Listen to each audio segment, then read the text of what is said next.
उत्तर प्रदेश के परिषदीय प्राथमिक विद्यालयों में 97,000 शिक्षकों की भर्ती के मांग को लेकर के प्रदेश सरकार में क्या कुछ कार्रवाई चल रही है, सरकार गंभीर है अथवा नहीं, इसके बारे में विस्तारपूर्वक बात करेंगे।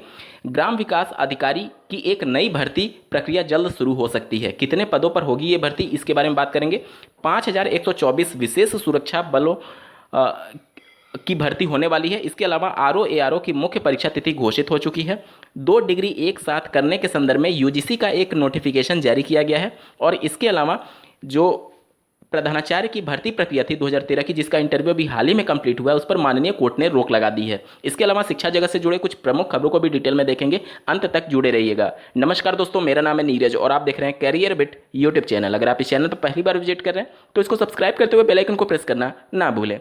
दिनांक 12 अप्रैल 2022 को उत्तर प्रदेश में नई शिक्षक भर्ती की मांग के साथ अभ्यर्थियों ने ट्विटर पर कैंपेन चलाया। आप स्क्रीन पर देख पा रहे होंगे, कभी तीसरे नंबर पर तो कभी दूसरे नंबर पर ये लगातार ट्रेंड करता रहा। #97 के नई शिक्षक भर्ती जारी करो। उत्तर प्रदेश के नए बेसिक शिक्षा मंत्री जब अपना पदभार ग्रहण किए थे तो मीडिया से उनसे सवाल पूछा गया कि लगभग 2.5 लाख प्रत्येक वर्ष डीएलएड और बीएड के बैच कंप्लीट हो रहे हैं और लगातार बेरोजगारों की संख्या बढ़ रही है। नई शिक्षक भर्ती को लेकर के सरकार का रोड मैप क्या है, इसके संदर्भ में माननीय बेसिक शिक्षा मंत्री जी का क्या कुछ जवाब है, आप सुनिए। जैसे डीएलएड और बीटीसी की अगर बात करें संदीप जी, तो लगभग हर एक साल भी 2.5 लाख डीएलएड और बीटीसी करके निकलते हैं। तो अभी क्या है कि कितनी वैकेंसीज लगभग निकल सकती हैं, कुछ पैमाना है, कुछ डिसाइडेड है कि सिलेक्टेड सीट। जैसे बच्चों का खबर प्याली ने एक्चुअली बहुत काम किया है इस सेक्शन पे। एक्चुअली प्राइमरी सेक्शन पे अगर हम बात करें तो लगभग बच्चों की डिमांड थी कि 97,000 सीटें निकलनी चाहिए। तो कुछ ऐसा क्राइटेरिया, क्योंकि जहाँ पे एक बल्क ऑफ स्टूडेंट्स अनएम्प्लॉयड हैं, वहां पर लिमिटेड सीट्स, ये चीज तो बैलेंस कैसे बन पाएगा फिर उसमें। देखिए, नियुक्तियों के ऊपर अभी इस पे मैं करेक्ट एग्जैक्ट फिगर्स तो नहीं आपको दे पाऊंगा कि कितनी नियुक्ति निकलनी चाहिए, लेकिन फिर भी जितने पुराने पेंडिंग केसेस हैं नियुक्तियों के चल रहे हैं, 69,000 का है, 68,000 है,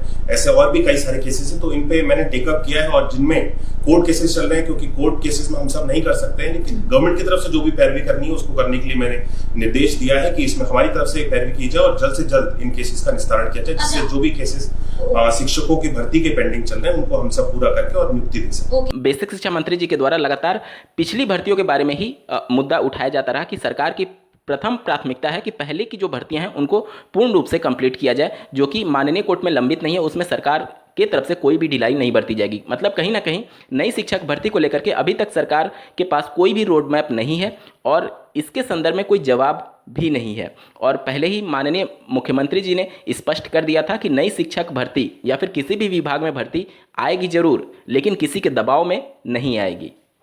बढ़ते हैं अगली खबर की तरफ। स्क्रीन पर आप एक आर्टिकल देख पा रहे होंगे, ग्राम विकास अधिकारी के 2,142 पदों पर होगी भर्ती। 3,000 नौकरियां आउटसोर्सिंग से मिलेंगी। आउटसोर्सिंग का मतलब संविदा पर, ठीक है। यहां पर आप देख पा रहे होंगे प्रदेश के ग्राम विकास अधिकारी के खाली चल रहे 2,142 पदों को भरने की प्रक्रिया जल्द शुरू होगी। ग्राम्य विकास विभाग इन पदों को भरने के लिए अधियाचन तैयार कर अधीनस्थ सेवा चयन आयोग को भेजने जा रहा है। इसके अलावा ग्रामीण आजीविका मिशन में आउटसोर्सिंग के माध्यम से 3,000 क्लस्टर मैनेजर और अन्य कर्मियों की नियुक्तियां होंगी। सरकार द्वारा सरकारी विभागों में रिक्त पड़े पदों को भरने की योजना के तहत ग्राम विकास विभाग ने ग्रामीण क्षेत्रों के विकास और रोजगार सृजन से जुड़े पदों को भरने के लिए पर ध्यान केंद्रित किया है। वहीं बात करें उत्तर प्रदेश में विशेष सुरक्षा बल के लिए लगभग 5,124 पद सृजित किए जाएंगे। लखनऊ में विशेष सुरक्षा बल का मुख्यालय बनाया जाएगा। केंद्रीय औद्योगिक सुरक्षा बल की तर्ज पर यूपी में बने विशेष सुरक्षा बल के लिए पदों का सृजन कर दिया गया है। इसमें मुख्यालय के लिए 87 पद, प्रयागराज, लखनऊ, मथुरा, गोरखपुर और सहारनपुर पद में स्थापित होने वाली 5 वाहिनियों के लिए 5,037 पद सृजित किए गए हैं। हाल ही में अयोध्या में भी वाहिनी स्थापित करने का शासनादेश हुआ है, लेकिन इसके लिए पदों का सृजन नहीं हुआ है। तो लगभग 5,25,000 पदों पर ये भर्तियां प्रारंभ होना प्रस्तावित हो सकती हैं। उत्तर प्रदेश में आरओ एआरओ की मुख्य परीक्षा 24 अप्रैल को होगी। आप स्क्रीन पर इसके संबंध में आर्टिकल देख पा रहे होंगे। 24 अप्रैल को सुबह 9:30 बजे से 11:30 बजे तक सामान्य अध्ययन प्रारंभिक परीक्षा जैसी का पेपर होगा और दूसरी सत्र में अपराह्न 2 बजे से 4:30 बजे तक खंड 1 के तहत सामान्य हिंदी एवं आलेखन की परंपरागत प्रकार की परीक्षा और 4:30 से 5 बजे तक सामान्य शब्द ज्ञान एवं व्याकरण की वस्तुनिष्ठ प्रकार की परीक्षा होने वाली है। वर्ष 2013 की प्रधानाचार्य की जो भर्ती प्रक्रिया थी, जो कि 8 साल बाद इसमें इंटरव्यू कंडक्ट कराया गया है और अभी हाल ही में इंटरव्यू पूर्ण हुआ है, इस पर रोक लगा दिया गया है माननीय कोर्ट के द्वारा। आप स्क्रीन पर आर्टिकल देख पा रहे होंगे। प्रधानाचार्य भर्ती परीक्षा के परिणाम की घोषणा पर रोक। इलाहाबाद हाईकोर्ट ने प्रधानाध्यापक भर्ती परिणाम पर रोक लगा दी है। इसके साथ ही कोर्ट ने सरकार से जवाब तलब किया है। यह आदेश न्यायमूर्ति ने पवन त्रिवेदी व अन्य की याचिका पर सुनवाई करते हुए दिया। माध्यमिक शिक्षा सेवा चयन बोर्ड ने अशासकीय सहायता प्राप्त इंटर कॉलेज में प्रधानाध्यापकों की भर्ती के लिए वर्ष 2013 में 599 पदों के लिए विज्ञापन निकाला था। 8 वर्षों तक साक्षात्कार प्रक्रिया रुकी रही। बोर्ड ने हाल ही में भर्ती के लिए साक्षात्कार प्रक्रिया को पूर्ण कर लिया था। मामले में अशासकीय सहायता प्राप्त इंटर कॉलेज में संविदा पर तैनात प्रधानाध्यापकों ने हाईकोर्ट में याचिका दाखिल करते हुए भर्ती विज्ञापन को रद्द करने की मांग की है और कहा है कि नई नियुक्तियों को रोकते हुए उन्हें ही कॉलेजों में प्रधानाध्यापकों के पदों पर तैनात किया जाए।